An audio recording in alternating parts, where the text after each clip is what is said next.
नमस्कार दोस्तों, स्वागत है आज की नई कहानी में। बहुत बदल सी गई थी जिंदगी उसके आने के बाद। मानव को याद कर वह रो पड़ी। आज भी लगता है जैसे अभी अभी ये हादसा गुजरा हो। उस दिन काव्या का दुर्भाग्य प्रबल था जो मानव को उससे दूर ले गया था। मानव बहुत तेज मोटरसाइकिल चलाया करता था, लेकिन अब जब से काव्या गर्भवती हुई थी, मानव बहुत ध्यान रखता था और कोशिश करता था कि धीरे धीरे चलाए। उस दिन मानव काव्या से कह रहा था, मैं अब और मेहनत करूँगा और इस बच्चे के जन्म से पहले एक गाड़ी ज़रूर ले लूँगा। मैं नहीं चाहता कि मोटरसाइकिल में बार बार बच्चे को लेकर पर विधि को कुछ और ही मंजूर। मानव बड़ी मस्ती से में काव्या से बात करते हुए मोटरसाइकिल चला रहा था कि सामने से आते हुए ट्रक को नहीं देख सका और उसका मोटरसाइकिल ट्रक की चपेट में आ गया। उधर काव्या छिटक कर दूर गिरी और किस्मत ऐसी थी कि उसके गर्भावस्था शिशु को कोई नुकसान नहीं पहुंचा। वह काल तो सिर्फ मानव को ग्रसने आया था। कुछ ही पलों में काव्या की दुनिया उजड़ गई थी। हंसते खेलता मानव इस दुनिया से अलविदा हो चुका था और काव्या अपने गर्भावस्था शिशु के साथ नितांत अकेली हो गई थी। दुर्घटना स्थल पर लोग बाग जमा हुआ। मानव की सांसें तभी भी चल रही थी और वह काव्या का हाथ जोर से पकड़े हुए था। एम्बुलेंस से अस्पताल जाते जाते मानव ने जोर से काव्या का हाथ पकड़ा हुआ था और दर्द से बिलबिला रहा था। तभी मानव की पकड़ ढीली हुई और उसका हाथ छूटकर झूल गया। मानव की सांस ने उसका और मानव ने काव्या का साथ छोड़ दिया और उसी एक समय में काव्या फिर से भी एक सहारा चला गया। मानव के जाने के बाद ससुराल वालों की निगाह तो बदल ही गई थी। घर जाने पर उसे ताने उलाहनों के साथ अपशकुनी भी सुनने के लिए मिला। सबको उम्मीद थी कि मानव के रूप में काव्या के पेट में जो शिशु पल रहा है वह जब जन्म लेगा तब उनकी जिंदगी के कुछ दुखों को कम करेगा। पर किस्मत ने यहाँ भी काव्या के साथ ऐसा ही खेला कि उसे ससुराल से भी बेदखल कर दिया गया।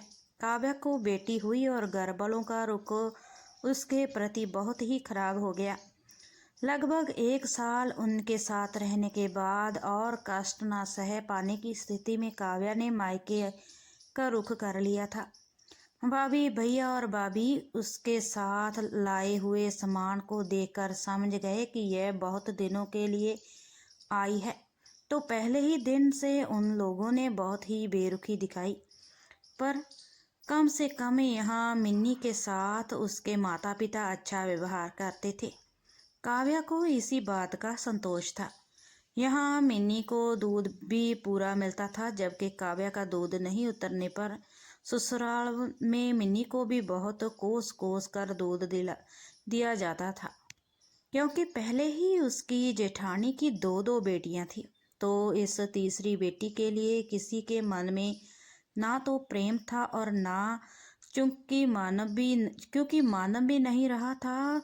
सबको माँ बेटी दोनों ही बोझ लगते थे और मनहूस भी। अब मायके आए हुए काव्या को 2 महीने होने को आए थे। धीरे धीरे उसकी भाभी रत्ना ने अपने छोटे बच्चों का बहाना करके रसोई के काम के साथ घर के अन्य काम का बोझ भी काव्या के ऊपर डाल दिया था। माँ सब देखती समझती पर चुप रहती, क्योंकि बाबूजी रिटायर हो चुके थे और घर रमेश की कमाई से ही चलता था।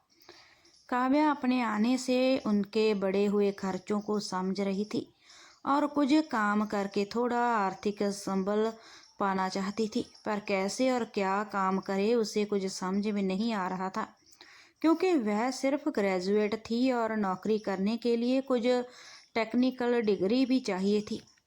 फिर अभी मिन्नी लगभग साल भर की होने जा रही थी, सो उसे किसके भरोसे छोड़कर जाती। इसीलिए काव्या कुछ और सोच नहीं पा रही थी। एक दिन शाम को काव्या उदास बैठी थी कि तभी पड़ोस में रहने वाली एक चाची आई और बातों बातों में उसने उसकी माँ से कहा, काव्या चाहे तो कोई काम कर सकती है, उसकी माँ ने कहा, यह तो सिर्फ ग्रेजुएट है, इसे भला क्या काम मिलेगा। सुनीता चाची ने कहा कि उनकी बहू पहले नौकरी करती थी, अब उसकी नौकरी कोरोना की वजह से चली गई है, तो उसने घर में ही टिफ़िन सर्विस शुरू किया है और उसके लिए उसे किसी सहायिका की ज़रूरत है। अगर काव्या चाहे तो उनका हाथ बटा सकती है, इससे उसका समय भी अच्छा बीत जाएगा और पैसे भी मिल जाएंगे जो कि उसके और मिन्नी के परवरिश में काम आएंगे। बात सबकी समझ में आ गई और काव्या ने सुनीता चाची की बहू मीना के साथ टिफ़िन सर्विस में उनके साथ काम शुरू कर दिया। वह अपने साथ मिन्नी को भी ले जाती, वहाँ मीना भाभी के बच्चों के साथ मिन्नी भी खेलती रहती। अब धीरे धीरे जब घर में पैसे आने लगे तो उसे ऊपर का एक कमरा दे दिया गया। वह और मिन्नी अब पहले से बेहतर जिंदगी जी रहे थे। भाभी और भैया की नज़रें भी थोड़ी बदल गई थी। अम्मा बाबूजी भी अब उसको लेकर कोई शर्मिंदगी महसूस नहीं करते थे। इधर खाना बनाने में मीना भाभी की सहायता करने के साथ कुछ लोगों को टिफ़िन पहुंचाने का काम भी कभी कभी काव्या को करना पड़ता था। वैसे तो मीना ने एक सहायिका पुष्पा को भी रखा था, जो कि ऊपर का काम करती थी, जैसे सामान लाना, मसाला लाना और टिफ़िन पहुंचाना। पर कभी कभी उसका काम ज़्यादा हो जाता, फिर वह नहीं जा पाती तो टिफ़िन पहुंचाने का काम काव्या को करना पड़ता था। घर से बाहर जाकर काम करना पड़ा। तब काव्या को कुछ अच्छे कपड़ों की ज़रूरत महसूस हुई तो उसने अपने लिए कुछ अच्छे कपड़े खरीदे और लगे हाथ अपने बाल भी कटवा लिए। उसका रूप ही बदल गया था और काम करने से उसमें एक आत्मविश्वास भी आ गया था। अब काव्या ने एक नई जिंदगी शुरू कर दी थी।